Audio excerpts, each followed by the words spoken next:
Forget gurus. Forget anyone claiming to be an online business expert without going through the challenges of entrepreneurship themselves. The Real Money, Real Business podcast is here to prove the best insights in online business comes from your fellow online business builders. We dig into stories of entrepreneurs selling their business on the Empire Flippers marketplace so that you can learn how they made their business profitable, how they overcame obstacles, and what lessons they learned in their online journey. If you want to take your business and your knowledge to the next level, you've come to the right podcast. Let's get started. Hey everyone, welcome to another episode of the Real Money, Real Business podcast. We record these interviews so potential buyers have more information about the seller and the business to help them make a buying decision. Before we dive in, let's go over a brief summary of the business. It is an Amazon FBA business created in November of 2016 in the hobbies and equipment niche. The average monthly revenue for the business is $22,119 and makes an average of $6,320 per month in net profit. The assets included in the sale are Amazon Seller Central account with 36 SKUs, domain and all site content and files, supplier relationships, social media accounts with Facebook and Instagram, trademarks and product-related IPs, and just as a disclaimer, inventory is not normally included in the list price, but further details can be provided to active buyers. So for everyone listening, you can visit empireflippers.com/marketplace and search for listing 57614 to learn more about the business, or you can unlock this listing to start your due diligence if you're interested in purchasing this asset. So that's a brief overview of the business for sale. Let's hear from the seller with me today. So welcome to the show, Francisco. How are you doing today? Doing great. Thank you. Yeah, so I'm looking forward to learning more about you and your business. So to start us off, can you tell us a little about your background in building and running online businesses?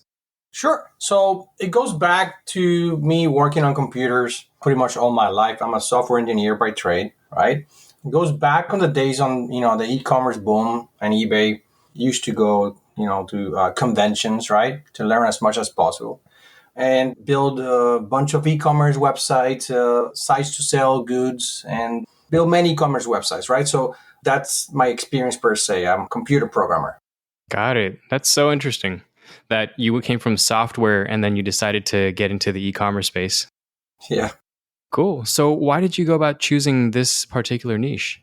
So I saw the need for alternative and affordable, not overpriced accessories with a better customer service for the community. Amazon seemed to be a good source for traffic for those. So I saw there was a need. I tried it and turned out it worked. People loved it. Very nice.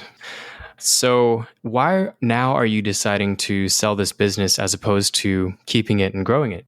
I really want to venture into other things. I want to do different things, different businesses financially. So I think I took the business from a start to a really good point, and I just want to go somewhere and do something else at this point. There's not yes. Yeah, on to the next one.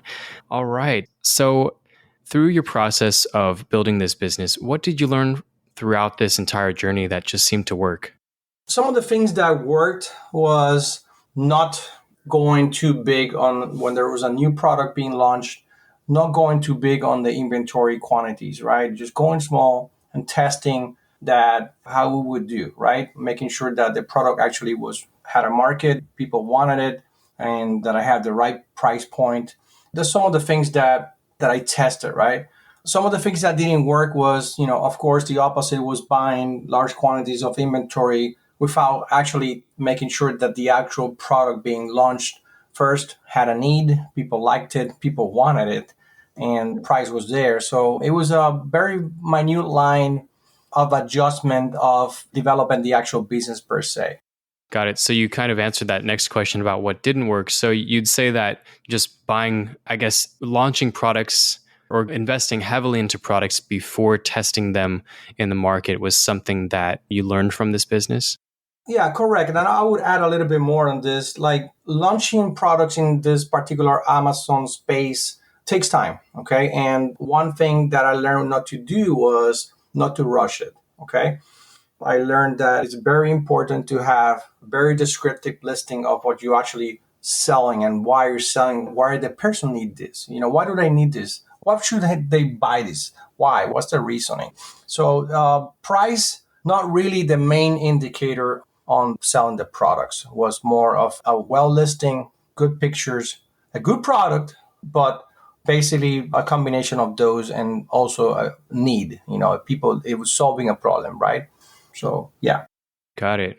Nice. That is good to hear because I know one of the worries about investing heavily into something as capital intensive as a physical product is, will this?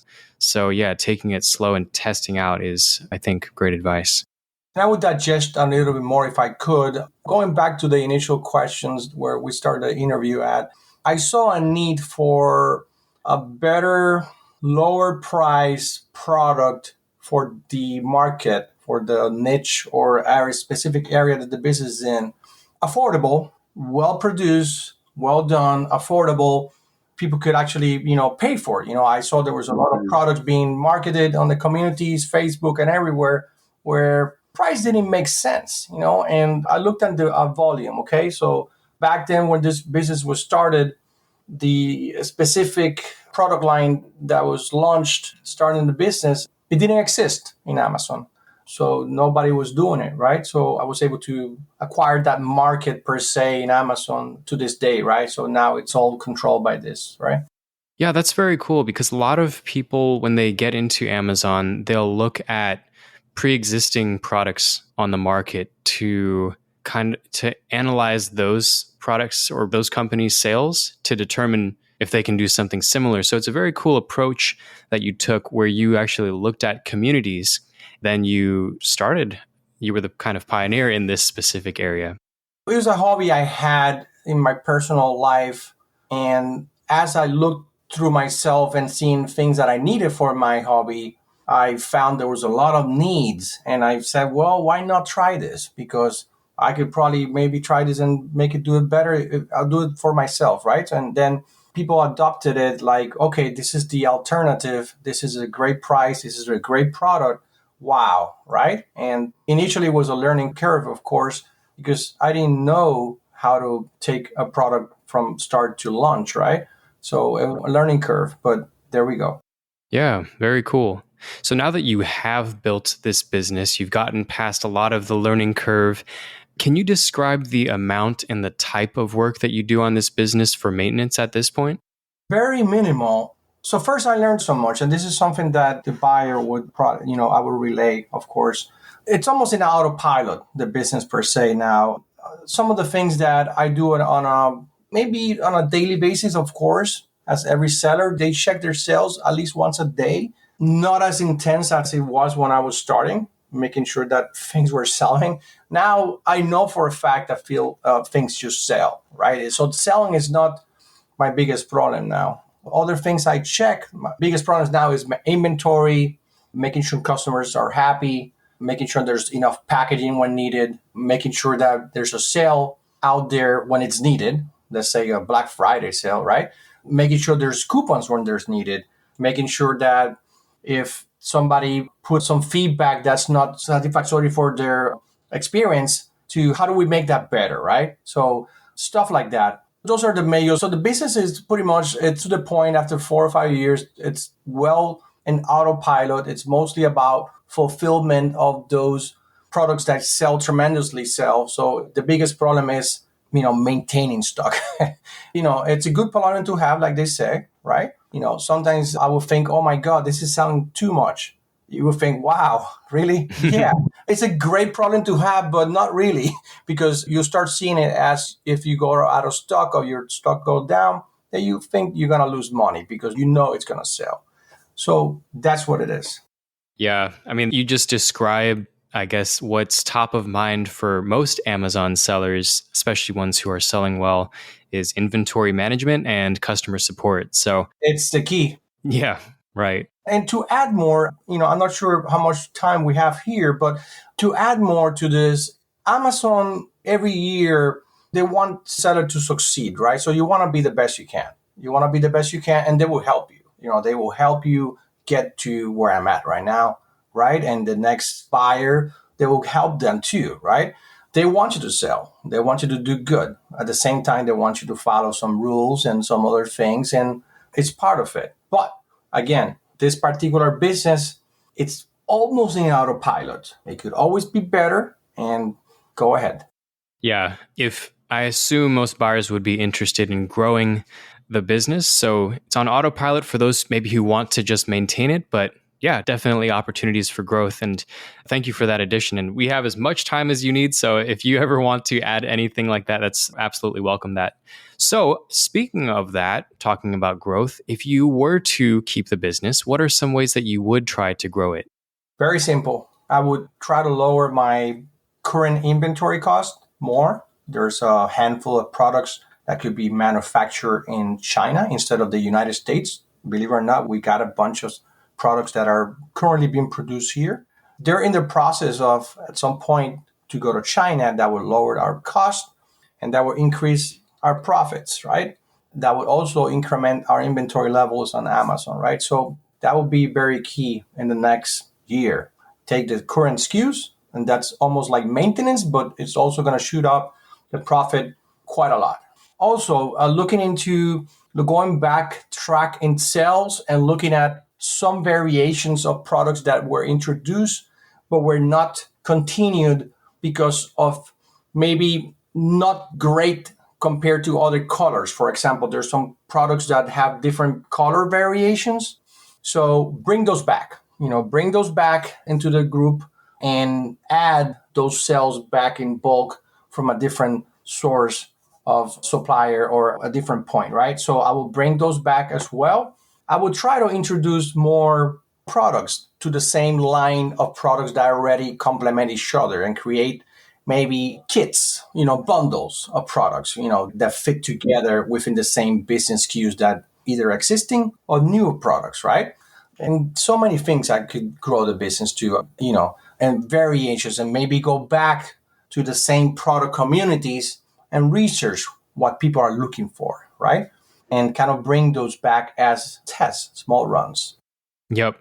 Well, it certainly sounds like there are a lot of opportunities for growth. But of course, with growth, there is also some risk, just maybe in general with selling on Amazon. So what do you think are the biggest risks with this business that a new buyer should be aware of? So I'll go back. I mentioned already, it's having a well-balanced and in the correct inventory levels. It's a fine line that this is where I go back to your other question that you asked, when is my time spent? So my time spent seeing how do I correct that inventory level balance? What products can add more in FBA? What products should be more in the warehouse here? Which products should be in manufacturing right now? So it's just managing those lines so Amazon feels that you are a seller that can actually produce and maintain those for example, Amazon top choice products. They don't want those products to run out. They will lose money. Like the seller loses money, but they will lose a lot of money because they sell a lot of those, right? They put it on your first page and whatever. So it's having that well-balanced and correct inventory levels, knowing the products more, knowing what's selling, what's not, and, looking for a fine line when you need to have a product removed from inventory. That's important, and also having a backup. You got China, you got US manufacturing, you got suppliers with stock. Planning up front. Never wait. That's the most biggest risk. Don't forget that sometimes there's things that surge sales. So you might run out of product and you didn't think you were going to run out of product. You actually thought the product was going to be, but you had a month that somebody put an article on YouTube or whatever, and your sales just go up. You run out of stock. Your competition grab your product. Now your sales went down. It's going to take you another 4 months to retain your ranking again. So very important, stock levels, have a backup, buy inventory as much as you can on products that they're going to sell no matter what. This company has many products that sell for years. They're not going anywhere. People like them. The risk would be not to be aggressive when your inventory purchase. Go crazy. Just know what you're buying. Just try to buy as much as you can for the products that should never go out of stock. So then when you have surges, you can fulfill them. Yep. Inventory management. Yes. Yes. Learning what sells. And, the buyer should be able to do reports once a month, every 2 weeks, whatever. And just see what's going on. I'll tell you a quick story. One of my top selling items was one that I thought it was not selling that well. It's my top selling item. And that a business report would tell you that over the years. And now I put more attention on that inventory level. I always have it stocked. I always have it very well polished, well labeled. I share the feedbacks once in a while. They're fantastic products. Nice. That's awesome. All right. So some final housekeeping questions. The first is, how much support are you willing to offer a new buyer? It's like a 30-day email on Skype, will be great. But I'm really open-minded, right? I'm very open-minded. Again, and I would explain to the buyer, why do I say it's autopilot? It's well polished. It's not a business that just crash, if something happens. It just works, right? And, with good monitoring, good supplier inventory and everything, it will just continue to work. It's a fantastic one. So I think the 30-day email support and Skype will be perfect, but I'm open to anything. I don't want this business to go in hands and just something happen that they could have asked me, right? I want to see that brand go forward and get big, maybe one day see it on TV, right? Or whatever, right? So it has so much potential for growth, so much. Sounds good. So at least the default 30 days, but maybe some additional support if needed. There you go. That's the short answer. Yeah, great. All right. And next question is, would you commit to a non-compete on this business? Sure. Okay. And are you open to something like an earnout? Yeah, I prefer a cash upfront offers, but I'll be open to considering other options. Okay, perfect. And I know we've talked a bit about this, but putting yourself in the shoes of a buyer, why do you think this is a business worth buying? Very simple. I almost don't have to sell it. So the business is fun, okay? It's profitable. It came from the ground up with nothing. I started a business with $500, right? It's profitable. It has Amazon top choice products. Also, some of the best products in the United States. I'm not kidding. The business itself has one of the top selling items in all United States for that particular product line, period. And that's really fantastic. Like, they're going to come back for it. They're going to speak about it. The social media, which I don't do much of it, they talk about it. And that's fantastic. Like, the people would talk about it without you having to advertise, right? The sales are rapidly speeding up, even when our newest product just launched 3 to 6 months, and the next year will be amazing for sure, right? So we got some of the products that recently launched like 3 to 6 months ago. Now they're ramping up. So now we're looking into mass produce, right? And other stuff, like, so what a great problem to have. The business is strong. It would allow a buyer to learn the ropes while seeing it grow, right? It's well established. The catalog of product, the designs are exclusive. I don't know if I mentioned, so most of the products I have in the company, their designs are exclusive. And what I see by exclusive is that the competition is very minimal because the product itself is unique, right? It was designed, it was created, it was manufactured, it was produced, it was sold, and it's a different product that everybody else's. So it has people that love it, and for that reason. So the competition is very low in that sense, in many other products, right? Yeah, so much room for growth, really. Nice. It certainly does sound like it. And I know we just talked a lot about opportunities for growth, some of the risks, inventory management, but is there anything else that you'd like to add that you think I might have missed during the interview? As an added note that I want to add here, my biggest secret here is customer service. So when you buy products through Amazon's site, they provide support for the buyers and the shipping, and they will give you the refunds. There's a bunch of tools I will have that I utilize currently for the buyer, of course, that will help you mitigate your cost when refunds and all that stuff. But again, when the buyers, this was the success why my business, I believe, grew so fast. It was so successful is because I was able to provide customer service that was needed. Meaning, like, if somebody had a product that broke or a product that was somehow packaged incorrectly or was missing a screw hardware, I would make that up. No questions asked. Here you go. And I don't see that as a loss. I see that as customer service. And that's the reason the business is so well known, it's so polished, because customer service is first. Somebody complains that something broke, no questions asked. If Amazon wants to get a refund before they contact me, that's fine. They contact me, I will make sure they're super happy about it. That's the biggest thing I would tell a buyer. Customer service is the biggest. Go out there, answer questions, see what people want from the product, look at the reviews. Bad or good, they're all good to me. It's feedback. I remember having products that were brought to market and made some mistakes, right? And if it was not for the actual buyer putting out what they call negative or not super happy positive comment, I would never fix that product. It never happened. So it would have cost me thousands of dollars in problems. So it's valuable. Any feedback, bad or good, it's valuable to the brand, to the product. So that's almost like an advice for the buyer, but the brand is built and the business is built on that mentality, customer first. Nice. So to conclude this, inventory management and customer support. Exactly. Sounds great. Well, right. I think that is the perfect place to wrap this up. So Francisco, thank you so much for sharing your story and your advice and just joining us on today's episode. And I hope your business is purchased in the near future and by the right buyer. Sounds good. Thank you, my friend. Absolutely. All right, everyone. Thanks for listening. To learn more and see if this listing has already been sold, head over to empireflippers.com/marketplace and search for listing number 57614. If you're watching this on YouTube, click the link in the description to go straight to the listing.